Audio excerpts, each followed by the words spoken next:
नमस्कार, आप देख रहे हैं सी न्यूज भारत और मैं हूं आपके साथ ज्योति अरोड़ा। वक्त हो गया है न्यूज बुलेटिन का और इस बुलेटिन में पहली खबर है अयोध्या जनपद से, जहां बीते दिनों जनपद के रुदौली कोतवाली अंतर्गत कायस्था में युवती की हत्या का पुलिस ने खुलासा कर दिया है। पुलिस के अनुसार प्रेम प्रसंग में युवती की गला दबाकर हत्या की गई है। युवती के प्रेमी ने ही अपने दो दोस्तों के साथ मिलकर हत्या की थी।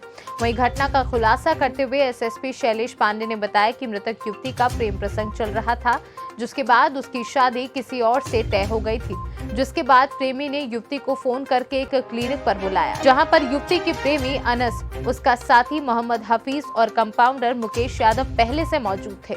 जिसके बाद मुकेश यादव ने युवती को बेहोशी का इंजेक्शन दिया और बेहोश होने के बाद गला दबाकर उसकी हत्या कर दी। फिलहाल पुलिस ने तीनों आरोपियों को गिरफ्तार कर लिया है। थाना रुदौली क्षेत्र में 14 सितंबर को एक युवती जिसकी उम्र लगभग 21-22 वर्ष थी, उसकी हत्या कर दी गई थी और हत्या करके शव को कायस्थाना मोहल्ले में एक गली में छोड़ दिया गया था शाम में। ये एक बिल्कुल ब्लाइंड मर्डर केस था, जिसमें परिजनों को भी किसी भी तरह का क्लू नहीं था। उन्होंने अज्ञात में ये अभियोग पंजीकृत कराया था। शव का जब पोस्टमार्टम कराया गया तो उसमें गला दबा के हत्या किया जाना सामने आया। स्वाट टीम और थाना रुदौली की टीम ने सराहनीय कार्य करते हुए इस घटना का अनावरण किया और अनावरण के उपरांत 3 अभियुक्तों अनस, हाफिज और मुकेश यादव, इन तीनों को गिरफ्तार किया। साथ ही साथ इनके कब्जे से इनकी निशानदेही पर मोबाइल फ़ोन जो मृतका का था, जो उसके पास नहीं मिला था, उसको भी बरामद किया।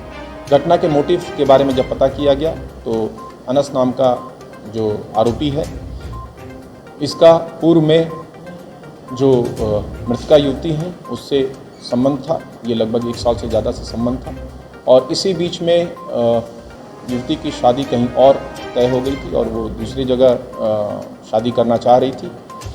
इसी कुंठा से ये दुष्प्रेरित होकर इसने 14 तारीख को दोपहर में कॉल करके एक प्राइवेट क्लिनिक पे बुलाया, जहां डॉक्टर उस दिन नहीं बैठते थे और उनके यहाँ काम करने वाला एक व्यक्ति मुकेश यादव और अनस का साथी हाफिज़ वहाँ पे पहले से थे। उन्होंने पहले मुकेश ने, जो वहाँ डॉक्टर के यहाँ काम करता था, उसने इंजेक्शन लगाया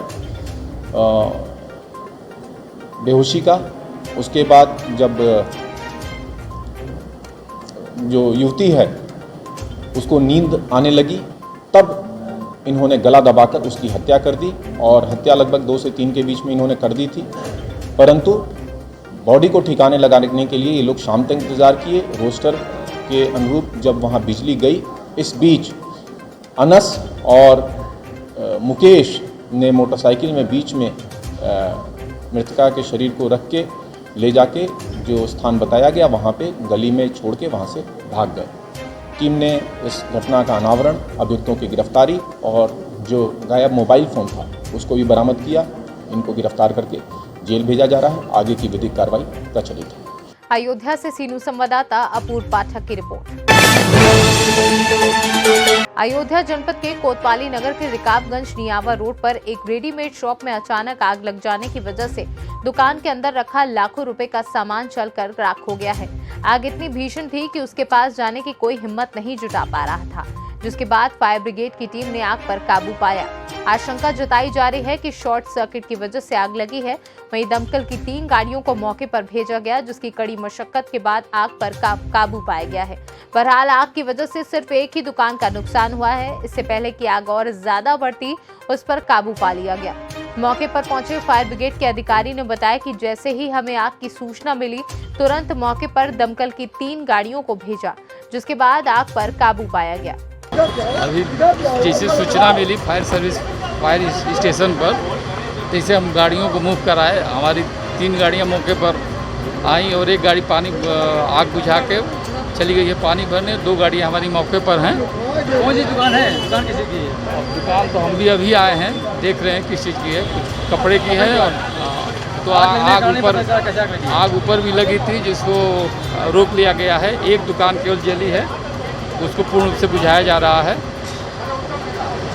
अभी सामान से अब देखिए, दुकानों में स्प्रिंकलर की व्यवस्था, फायर फाइटिंग की व्यवस्था होनी चाहिए, कोई करता नहीं है। क्या कार्रवाई होगी इसे? कोशिश किया जाएगा। अब कम से कम बेसमेंट में दुकान है, चाहे भाई करोड़ों की सामान आप लोग रख लेते हो, फायर फाइटिंग की व्यवस्था करोगे नहीं। अयोध्या से सीनू संवाददाता अपूर्व पाठक की रिपोर्ट। बुलेटिन में अगली खबर बांदा जनपद से है, जहां जनपद के अतर्रा थाना क्षेत्र के खरौरा ग्राम निवासी राकेश कुमार ने पुलिस अधीक्षक को प्रार्थना पत्र देते हुए दबंगों के खिलाफ कार्यवाही करने की मांग की है। 2 दिन पहले स्कूल में बच्चों में आपस में झगड़ा हो गया, जिसके बाद दबंगों ने उसके घर में घुसकर मारपीट की। पूरा परिवार डरा सहमा है। दरअसल दबंग राम खिलावन, गुलजारी लाल, गुलाजरी बाल, किशन गुलाजारी सभी लोग आए दिन गाली गलौज करते हैं, लाठी डंडा लेकर घर में घुस जाते हैं। इसके पहले भी अतर्रा थाने पर तहरीर दे चुके हैं, पर कोई कार्यवाही नहीं हुई। पीड़ित ने बताया कि मेरे बच्चे डरे हुए हैं और स्कूल भी नहीं जा पा रहे हैं, जिसके चलते पीड़ित ने दबंगों के खिलाफ कठोर कार्यवाही की मांग की है। क्या नाम भैया आपका? मेरा नाम सर राकेश कुमार है। कहाँ से आए आप लोग? ग्राम खटौरा, थाना अतर्रा, तहसील अतर्रा। क्या समस्या लेकर के आप लोग आए हुए थे आज? सर दबंग ऐसे लोग हैं जिनसे हम आज कई सालों से परेशान हैं। मेरी पत्नी को मारा। कब मारपीट किसने मारा था? परसों मारा था सर। अच्छा, कौन है दबंग ये लोग? राम खिलावन पुत्र गुलजारी, लाल पुत्र गुलजारी, बालकिशन पुत्र। तो इसके पहले आप लोग थाने अतर्रा गए थे? 3 बार गए सर, कोई सुनाई नहीं। कोई कार्रवाई नहीं हुई है। क्या कहते हैं ये दबंग लोग, क्या कहते हैं? घर में घुसकर मेरी पत्नी को मारा, छोटे निशान आज भी दिखाई। क्या नाम है इन दबंगों का? एक का नाम राम खिलावन पुत्र गुलजारी, दूसरे का नाम मिहिलाल पुत्र गुलजारी और तीसरे का नाम बालकिशन पुत्र झुनुआ, चौथे का नाम कल्लू पुत्र मिहिलाल। किस बात को लेकर के आपके साथ में मारपीट करते ये हैं? मेरा छोटा बच्चा स्कूल गया था, उसके बच्चे ने मारा। उसकी घरवाली हमारे घर उड़ाना लेने आई, मेरी घरवाली ने उड़ाना लिया। उड़ाना लेने के बाद दिन भर जो लाठी लेकर 4 लोग हमको मारने के लिए ताकि। इसके बाद शाम को आए, गाली गलौज किया, रात में हम घर में घुसे रहे। अच्छा, तो आप लोग थाने गए थे, तो थाने में कोई सुनवाई नहीं हुई? सर थाने में मुझको उनमें से एक आदमी को बंद करके दिन भर रखे, शाम को चालान कर दिया। अच्छा, और मेरी पत्नी दिन भर थाने के चक्कर लगाती रही। क्या कोई चाहे सुनाई नहीं हुई। बच्चे आप लोग- छोटे बच्चे भूखे बैठे रहे। आप लोग आज एसपी साहब के पास में गए थे, क्या आश्वासन मिला, क्या कहा उन्होंने? उन्होंने कहा है आप जाइए थाने जाइए, वहाँ पर सुनाई होगी। बांदा से सीनू संवाददाता कुलदीप त्रिपाठी की रिपोर्ट। बुलेटिन में अगली खबर है प्रयागराज से, जहां कोरोना काल में बंद पड़े वित्त विहीन विद्यालयों और शिक्षकों का हाल जानने के लिए प्रतापपुर विधानसभा क्षेत्र के विभिन्न विद्यालयों में शिक्षक नेता अशोक राठौर ने पहुंचकर शिक्षकों का हाल जाना। उन्होंने कहा कि कोरोना काल में बंद पड़े वित्त विहीन विद्यालयों के शिक्षक भुखमरी के कगार पर पहुंच गए हैं। कई बार प्रदेश सरकार से वित्त विहीन शिक्षकों की दशा से अवगत कराया गया, लेकिन इस तानाशाही सरकार ने शिक्षकों की एक न सुनी और बंद पड़े विद्यालयों के शिक्षकों के खाने के लाले पड़ रहे हैं। पूर्व की समाजवादी सरकार में वित्त विहीन विद्यालय के शिक्षकों को अखिलेश यादव ने मानदेय देने का काम शुरू किया, लेकिन प्रदेश में भाजपा सरकार बनते ही वित्त विहीन विद्यालय के शिक्षकों का मानदेय बंद कर दिया गया है, जो कोरोना काल में भुखमरी के कगार पर पहुंच चुके हैं। बता दें कि आज प्रतापपुर क्षेत्र के कई विद्यालय का दौरा कर उनका हाल जाना गया, जहां शिक्षकों ने अपना दर्द बयां किया है। आपका परिचय? मैं अशोक कुमार राठौर, प्रदेश अध्यक्ष माध्यमिक वित्तीय शिक्षक महासभा से, पूर्व प्रत्याशी इलाहाबाद झांसी शिक्षक निर्वाचन क्षेत्र। आज प्रतापपुर विधानसभा में दौरा है, आज तरह तरह के विद्यालयों में आज जगह जगह जा रहे हैं, क्या है उद्देश्य? समाजवादी पार्टी ने 2017 में सरकार जाने के पहले वित्तीय शिक्षकों का मानदेय प्रारंभ कर दिया। भाजपा सरकार ने झूठ वादे के अंतर्गत अपनी सरकार बनाई और ये कहा कि हमारी सरकार आ जाएगी तो बहुत अच्छा मानदेय देंगे। 5 वर्ष हो गए, कहीं कुछ नहीं हुआ। पिछले 2 वर्षों से विद्यालय भी बंद हैं, तब भी हमारा शिक्षक भूखों मरता रहा और हम लोगों ने बहुत मांग की भाजपा सरकार ने कि कुछ जीवन यापन के लिए इनको राहत और सहायता राशि दे दी जाए, लेकिन जब कुछ नहीं मिला है तो आज की डेट में हम लोग पूरे प्रदेश में शिक्षकों के बीच बूथ पर उनकी क्या भूमिका होगी, बूथ पर उन्हें किस प्रकार से काम करना है और भाजपा को हटा करके समाजवादी पार्टी की सरकार बनाने में शिक्षक की क्या भूमिका होगी, इस काम के लिए आज हम विद्यालय निकले। प्रयागराज से सीनू संवाददाता रणविजय सिंह यादव की रिपोर्ट। अगली यानी आखिरी खबर है सिद्धार्थनगर जिले से, जहां आज केंद्रीय मंत्री धर्मेंद्र प्रधान ने केंद्रीय विद्यालय का फीता काटकर उद्घाटन किया। उसके बाद कंपोजिट प्राथमिक विद्यालय मधुबनिया में पहुंचकर वृक्षारोपण एवं पोषण माह के कार्यक्रम में भी भाग लिया, जहां केंद्रीय विद्यालय के बच्चों ने प्राथमिक विद्यालय के बच्चों के साथ टिफिन शेयर किया, जिसमें केंद्रीय मंत्री ने भी एक बच्चे के टिफिन से खाना खाया।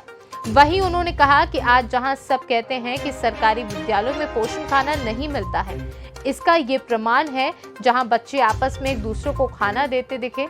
केंद्रीय मंत्री धर्मेंद्र प्रधान ने जनसभा में पहुंचकर दीप प्रज्वलित किए और संबोधित करते हुए कहा कि सिद्धार्थनगर के वासियों को बड़ी सौगात मिली है। इस सौगात का अवसर केंद्रीय मंत्री ने डुमरियागंज के सांसद जगदम्बिका पाल को दिया है और कहा है कि अगर छोटा काम करने के लिए सीखना हो तो सांसद जगदम्बिका पाल से सीखना चाहिए। आज इस जिले की सिद्धार्थनगर जिले की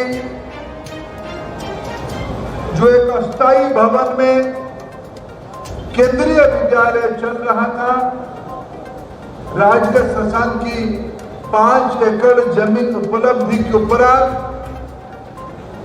20 करोड़ रुपया खर्चा करके 1 से 12वीं तक आज तो एक सेक्शन खुली है, आज एक सेक्शन खुली है। आने वाले दिनों में 3 सेक्शन खुलने की कैपेसिटी के साथ ये विद्यालय का लोकार्पण किया जा रहा है। मैं एक प्रकार से माननीय प्रधानमंत्री जी की ओर से कोरोना की महामारी के बाद जो हमारी बच्चे स्कूल नहीं जा पाते थे, उसी के अवसर पे सौगात लेके आए हूँ। नया भवन सिद्धार्थनगर को आज हम देके जा रहे हैं। जो जिला पिछड़ा था, 4 साल पहले जिस स्कूल में 400 विद्यार्थी आते थे, आज 4.5 साल योगी जी के शासन के बाद 800 विद्यार्थी की उपस्थिति आई है। तो इसी को कल्याणकारी साबित कर रहा है। मैं आपको निवेदन करने आए हूं, आप ऐसे ही आशीर्वाद बना के रखिए, ऐसे ही जिम्मेवारी आप लेते रहिए। आप सेवा करने का मौका दिए हैं, ऐसे ही लोकाभिमुखी कल्याणकारी नेतृत्व को सेवा करने का मौका देते रहिए। सिद्धार्थनगर से सी न्यूज़ संवाददाता राकेश मिश्रा की रिपोर्ट। इस बुलेटिन में फिलहाल के लिए इतना ही। देश दुनिया की तमाम बड़ी खबरों के लिए आप देखते रहिए सी न्यूज़ भारत।